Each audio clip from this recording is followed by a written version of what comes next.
लोकसभा क्षेत्र बाड़मेर जैसलमेर का जसोल मोनवेंद्र सिंह जसोल दौरा कर रहे हैं और दौरा एक काफ़ी समय बाद कर रहे हैं। कल्याण बोर्ड के अध्यक्ष बनने के बाद मोनवेंद्र सिंह पहली बार बाड़मेर जैसलमेर लोकसभा का दौरा कर रहे हैं। खास बातचीत करेंगे हम इनसे। सर, सैनिक लोक कल्याण बोर्ड अध्यक्ष बनने के बाद पहली बार आप दौरा कर रहे हो और काफ़ी लोगों की भीड़ उमड़ रही है इस दौरे में, क्या कहना चाहेंगे इस बारे में? नहीं, कुछ समय बीत गया था, आया नहीं मैं, क्योंकि घर में कुछ घटनाक्रम ऐसे हुए थे, इसलिए मैं आ नहीं सका था। तो उसको काफ़ी समय के बाद मैं आ सका और उसको लेकर ये कार्यक्रम आयोजित किए गए हैं स्वागत के। और कुछ कार्यक्रम तो विभाग के भी हैं, क्योंकि यहाँ बॉर्डर एरिया है। शेरगढ़ भी इससे जुड़ा हुआ था, पर वहाँ भी बैठक हुई है, फलौदी भी बैठक हुई है। तो ये सब एरिया जुड़ा हुआ है सेना से। सैनिक परिवार अनेक हैं, तो उनको लेकर हमने ये बैठकें करी है। सर, अभी आपने बात की कि सैनिक भर्ती जो रुकी हुई है, परीक्षा रुकी हुई है, और उसके बारे में आपने काफ़ी बात की। अब क्या लगता है कब तक ये भर्ती हो जाएगी पूरी कंप्लीट? मुझे कोई विश्वास नहीं है, क्योंकि उसका उत्तर भी नहीं आया उस पत्र का। तो उत्तर आता तो मैं आपके सामने कुछ रख सकता था। और संकेत है कि कोई नई भर्ती प्रक्रिया लागू करेंगे, जिससे मैं समझता हूँ कि देश को नुकसान है। सुरक्षा को बहुत बुरा प्रभाव पड़ेगा सुरक्षा पे, और अपने युवाओं का भविष्य भी उसमें बहुत नुकसान होगा उनके लिए, क्योंकि वो भर्ती अब केवल 4 वर्ष के लिए होगी। उसके बाद में उस युवा को छुट्टी दी जाएगी, उसमें कोई आगे कोई बेनिफिट होगा नहीं। ये बहुत खतरा का विषय है। अब सर, चुनाव को लेकर आपकी क्या रणनीति रहेगी आगे? चुनाव तो आज संपन्न हो गए राज्यसभा के, तो उसके बाद जो परिणाम निकलेगा फिर देखेंगे। गणमान्य मंच, एजेम साहब और विराजमान सभी मेरे विकटुल्य बुजुर्ग, युवा साथी और शिव मुख्यालय पर यहाँ अच्छी ताज़ी संख्या में सभी स्वाभिमान सेनानी जो हमेशा यहाँ उपस्थित होते हैं, जब भी कुछ छोटा मोटा कार्यक्रम हो तो उनकी कोई कमी नहीं रहती कभी। आपने डूंगर जी और मूल जी अब सब पार्टनर ने इतना भव्य कार्यक्रम का आयोजन करा। हम तो कल साथ ही थे प्रधान साहब के साथ मोहनगढ़ और पूरे एरिया में, और मुझे जानकारी थी नहीं कि आप यहाँ भी उपस्थित होंगे। तो असली मेहमान तो आप हैं, और मुझे बहुत खुशी हुई आपको देखकर, आप सबको मिलकर। बात सही है कि कई समय से मैं आया नहीं था, और जब कुछ व्यवस्था सुधरी आने के लिए तो घर में कुछ घटनाक्रम हो गए, एक के बाद एक घटनाक्रम हो गए, तो अवसर मिला नहीं। और अब कुछ विभाग से भी कुछ काम करने थे, कुछ विभाग की पत्रावली करनी थी, तो उनको निपटा के फिर मैंने सोचा कि अब समय है, अभी सभी व्यस्त हैं जयपुर में अन्य विभागों में, तो अभी थोड़ा समय है जाकर आप सबके दर्शन कर लूँ। ये विभाग आप तो सब परिचित हैं, ये विभाग अपने लिए बहुत महत्वपूर्ण है। बॉर्डर का जिला है, और यहाँ प्रत्येक परिवार किसी न किसी रूप से सेना से, अर्धसैनिक बलों से जुड़ा हुआ है, और राष्ट्रीय सुरक्षा तो हमेशा हमारे यहाँ एक प्रथम चर्चा का विषय रहता है। तो ये जिम्मेवारी आपकी भी है, भले ही बोर्ड पर मेरा नाम होगा, लेकिन जिम्मेवारी आपकी भी है, क्योंकि आपके सुझाव और आपके मार्गदर्शन के बिना ये कार्यकाल सफल नहीं होगा। और अपने सैनिक परिजनों के लिए हम जितना कुछ कर सकते हैं उससे अधिक करना चाहिए, क्योंकि उनका जो त्याग है अपने देश के लिए, जो समय देश के रक्षा के लिए देते हैं, उसकी हम कभी तुलना ही नहीं कर सकते।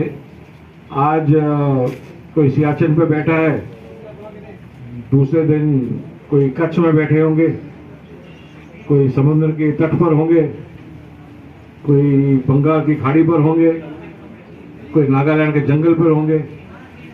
वो भी सब एक 10-12 साल की सर्विस में इतना कुछ भारत का देखने को मिलता है, और वो मुझे भी कुछ सौभाग्य प्राप्त हुआ भारत के ऐसे भाग देखने का।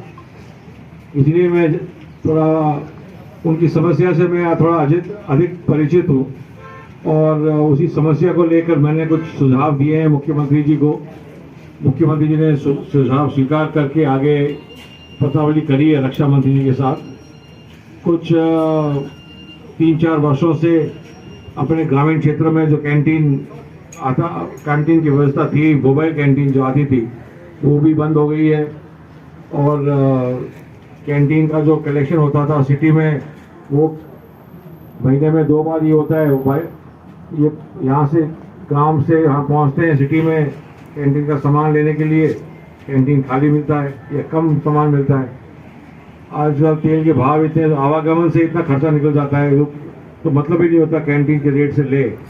तो मैंने कुछ सुझाव दिया है कि कैंटीन का सामान कैंटीन के कार्ड के आधार पर गांव में ही मिले, अपने उचित मूल्य दुकान पे।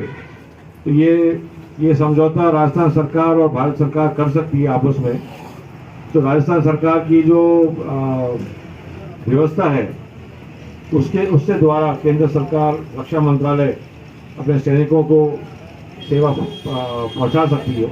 ये ऐसे मैंने सुझाव दिए हैं, कैंटीन संबंधित, स्वास्थ्य संबंधित। परंतु अभी वर्तमान में जो सबसे ज्वलंत विषय है रक्षा मंत्रालय को लेकर, इस विभाग को लेकर, वो है कि पिछले 2 वर्षों से, 2.25 वर्षों से अपनी भर्तियाँ नहीं हुई है आर्मी, नेवी, एयरफोर्स में। और भर्तियाँ नहीं होने का कारण अपने जो युवा हैं, जिन्होंने दौड़ में भाग लिया, जिन्होंने मेडिकल करा दिया, और वो हर दृष्टि से सैनिक के बनने के लिए तैयार है, परंतु अंतिम वो परीक्षा नहीं हुई तो रैली अधूरी रह गई है, और रैलियाँ वापस हो नहीं रही, और उनका समय निकल रहा है, आयु वाली घंटी बज रही है। तो मैंने रक्षा मंत्री जी से बोली है कि आयु संख्या बढ़ाए। ये दो वर्ष से जो रुकी हुई है वो तुरंत प्रभाव से उनको चालू किया जाए, और ये जो छूट दी जाए 2 वर्ष की आयु के कारण, वो जो रोग के कारण, अभी तक रक्षा मंत्री जी उत्तर नहीं आया है।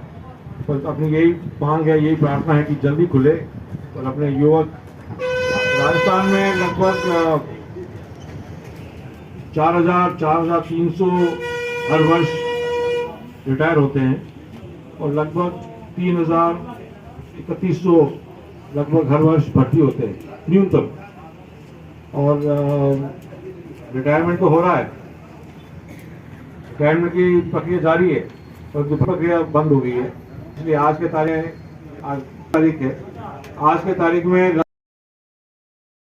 भारत की सुरक्षा के लिए, क्योंकि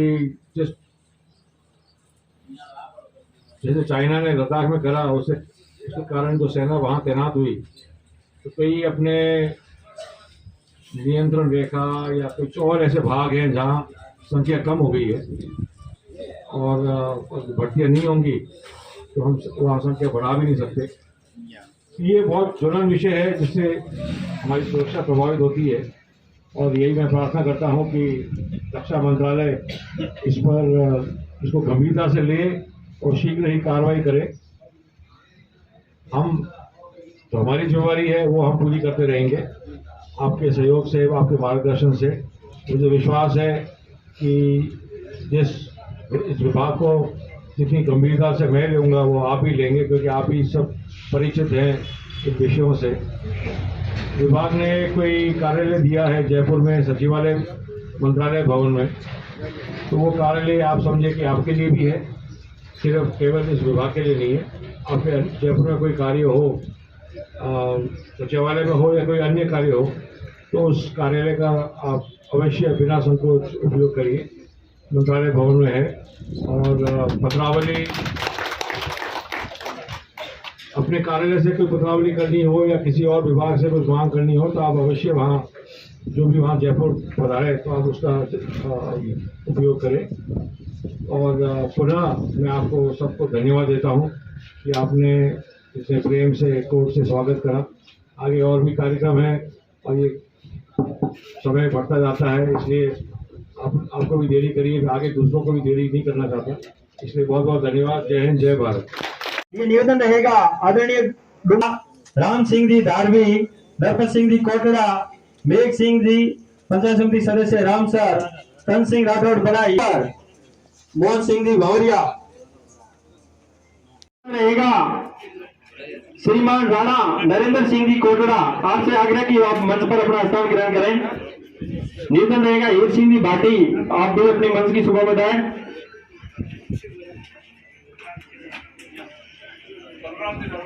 जी लीलावत, आप भी आए और मंच पर स्थान ग्रहण करें। निवेदन रहेगा इस ब्लॉक के शिक्षाविद बलरामपुर, निवेदन रहेगा श्रीमान Sanjay ji Jain, area manager Mahindra tractor Jodhpur. आपसे आग्रह की आप भी मंच पर शोभा बढ़ाएं।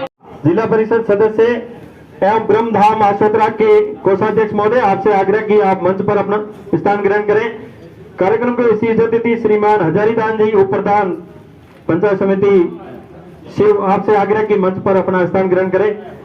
कार्यक्रम के विशेष अतिथि श्रीमान बच्चू खान जी, ब्लॉक कांग्रेस कमेटी के अध्यक्ष, आपसे आग्रह की मंच पर स्थान ग्रहण करें। पूर्व प्रधान निवेदन रहेगा श्रीमान बलराम जी प्रजापत, पूर्व चेयरमैन नगर पालिका बाड़मेर, आपसे आग्रह की आप मंच पर स्थान ग्रहण करें। निवेदन रहेगा श्रीमान राणा नरेंद्र सिंह जी कोटड़ा, आपसे आग्रह की आप मंच पर अपना स्थान ग्रहण करें। निवेदन रहेगा हीर सिंह जी भाटी, आप भी अपनी मंच की शोभा बढ़ाएं।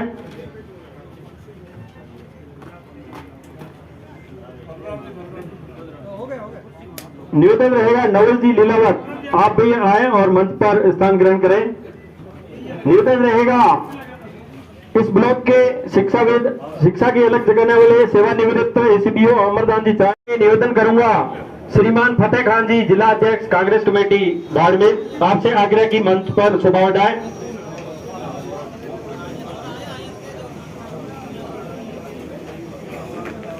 निवेदन शिक्षा क्षेत्र में स्वागत कार्यक्रम में हमारे बीच पधारे राज्य सरकार के राज्य मंत्री,